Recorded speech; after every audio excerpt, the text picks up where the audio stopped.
What's happening, everyone? Aaron Jackson here, aka Rotation Report, aka ATM Charts, aka whoever. Yeah, welcome to the old rotation show. And hell, what a start to September we had today, huh? A little bit of everything. We got the big panic about UK and France markets. Are their bond markets collapsing? Well, they should be because their societies are collapsing. So there's that. But first off, let's just start with September. Let's just get right into it.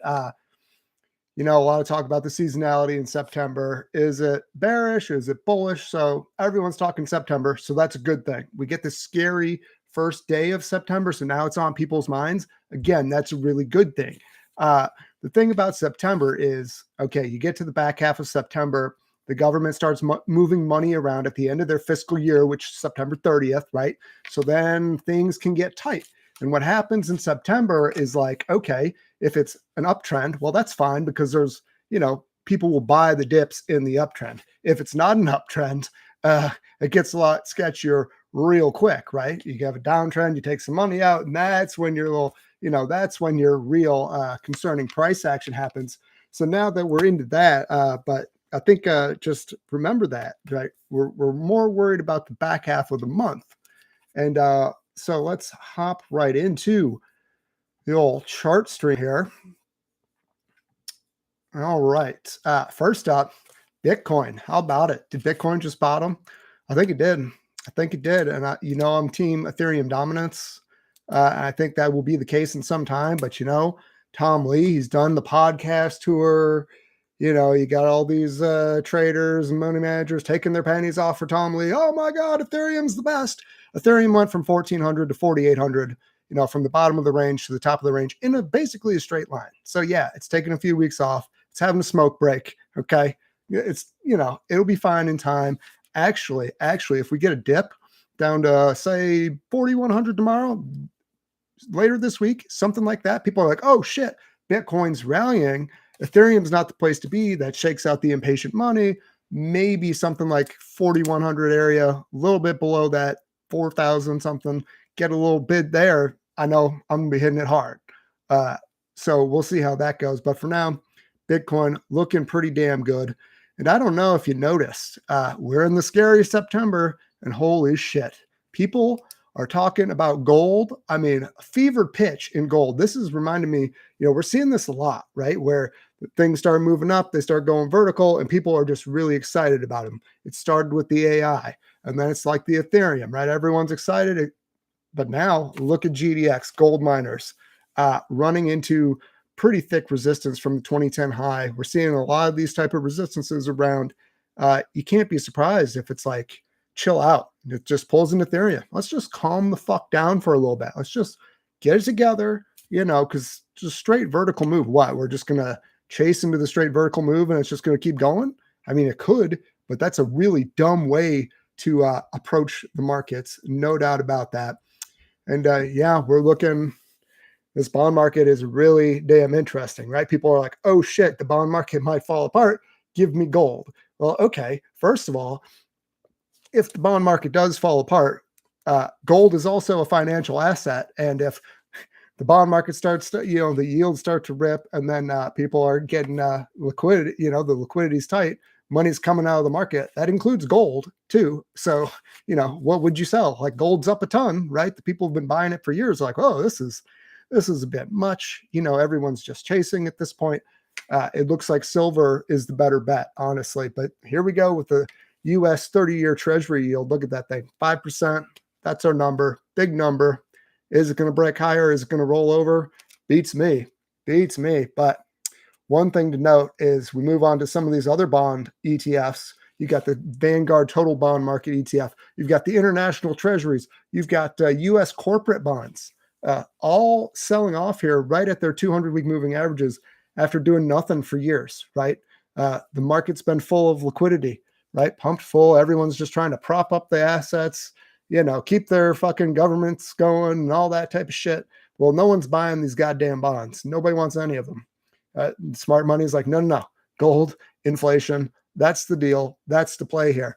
And what we've seen is like, we're right at the peak of velocity in the increase in basically monetary stimulus, M2, that type of shit. So that's that's like the top in liquidity momentum here. So the risk is that these things are just have topped and now they start dripping lower and lower and lower. And, it's really interesting. No one cares, right? No one cares. They're still buying the dips and the uptrends, as you probably should. But, if this continues, like this is a big problem here. And, but I'll just be honest, right? Like, hey, say we get new swing highs in these things in the next few weeks. I'll be the first person to be like, all right, buy the goddamn bonds, buy them. So you never know. I mean, I think a lot of people are thinking about this. A lot of powerful people across the world are like, oh, fuck. Uh, so keep an eye out. They definitely are. And maybe it just means more QE. But the reason why we're talking about this right now is check this out. This is the VIX for bonds. Okay. They call it the MOVE Index. And, bonds like US Treasury yields, they've been flat as fuck for quite a while now. And you can see just the volatility has been dripping lower, but you can see it in the RSI of this volatility. It's like it's remained firm, right? Like it's set up for this bond volatility to really increase over the next few weeks. And how's that going to play out? Well, that's a damn good question. Definitely worth keeping an eye on it there. But now I was trying to think, how are we going to play this bond volatility? So first thing that came to mind was, okay, CME futures, right? You do all your hedging like your CBO E2, but that didn't look as great. Here's some support in the CME. Found some buyers around 263, the recent low there. Interesting little area. The 200-day moving average just about caught up. I know you could say, oh, there's a lot of supply overhead. There sure is, but kind of interesting area around here. But here's the one. Here's the one that really stands out. Tradeweb markets. It's like, yeah, if you want to trade rate volatility, this is what I did. This is the way I went. Look at this thing. It's just kind of sold off, $25 in a straight line here over the last month. But boom, old support in play here around 120. Reversal candle today. You'll love to see it. Nice volume. Highest volume in a few weeks there. Love to see it. So I bought some. Going to own it against today's low, 121. Looks pretty good for the increased bond volatility. And then moving on, like we were saying, people are buying the dips. And, for now, semis relative strength looks pretty good. Here's the SOX, the broad the broad semi index hanging in there right at this key zone, this key area, testing it a few times now. So definitely we're keeping an eye on it. Maybe it rolls over for a little bit. Maybe it does. And these charts are not in order, but they're also buying China Tech today on the dip, as you probably should. Baidu, check that out. Still plenty of room in this coil here. It's kind of another one of these big bullish divergences, has some room to run if they want it. And boy, they really want it. But I think one thing to note, today's action kind of saw a nice little rip into the close. Now, that can be two things. That can be, hey, institutions are buying, that's bullish. That can also be this bond volatility is going to be a problem. Bonds across the world are going to gap lower overnight. And then, this is also the top. And then we get some more selling, another leg lower tomorrow. I don't know what's going to happen. I can't predict the future, but that is certainly one scenario to keep in mind. And then, all right, we got some stocks here, some random green names that hey, a day like today, what goes from red, gap down to a big reversal higher, like substantially get a couple percent at least higher, right? Well, how about Rivian? Look at this thing. And we see this long-term downtrend break. Look at that thing.